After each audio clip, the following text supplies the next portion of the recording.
ఇక 10,000 చెంచు కుటుంబాలకు ఇందిరమ్మ ఇల్లు మంత్రి పొంగులేటి శ్రీనివాసరెడ్డి చెప్తా ఉన్నారు. రాష్ట్రంలోని 4 సమీకృత గిరిజన అభివృద్ధి సంస్థల పరిధిలో 10,000 చెంచు కుటుంబాలకు ఇందిరమ్మ ఇళ్లను మంజూరు చేస్తున్నట్లు మంత్రి పొంగులేటి శ్రీనివాసరెడ్డి తెలిపారు. సచివాలయంలోని తన ఛాంబర్ లో మంగళవారం గృహ నిర్మాణ శాఖ అధికారులతో మంత్రి సమీక్ష నిర్వహించారు. గిరిజన ప్రాంతాల్లో శాశ్వత గృహాలను నిర్మించాలని రాష్ట్ర గవర్నర్ జిష్ణుదేవ్ వర్మ పలు సందర్భాల్లో సూచించారు.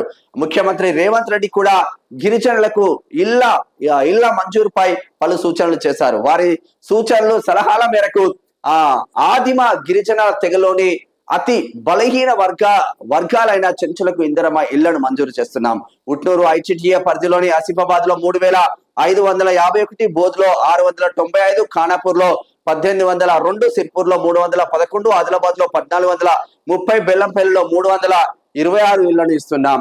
భద్రాచలం ఐచిటిఏ పరిధి అశ్వరావుపేటలో 105 మందికి ఇళ్లను అందిస్తున్నాం. అచ్చంపేటలో 518, మహబూబ్ నగర్ లో 153, పరిగిలో 138, తాండూరులో 184 ఇళ్లను మంజూరు చేస్తున్నాం. అడవులను నమ్ముకొని జీవించే చెంచుల ప్రాంతాలను వదిలి వెళ్ళలేరు కాబట్టి వాళ్ళకు మంచి సదుపాయాలు అయితే ఏర్పాటు చేస్తా ఉన్నారని చెప్పుకోవచ్చు. మంత్రి పొంగులేటి శ్రీనివాసరెడ్డి ఆధ్వర్యంలో ఆ చెంచులకు నిజంగా రూపాయి లేకుండా ఇల్లులు ఇవ్వండి.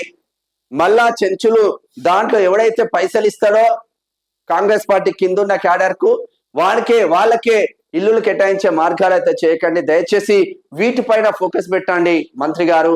ఎందుకంటే చాలా పెద్ద ఎత్తున గ్రౌండ్ లో ఒకటి జరుగుతుంది, మీకు ఫీడ్ వచ్చేసరికి ఇంకొకటి జరుగుతుంది.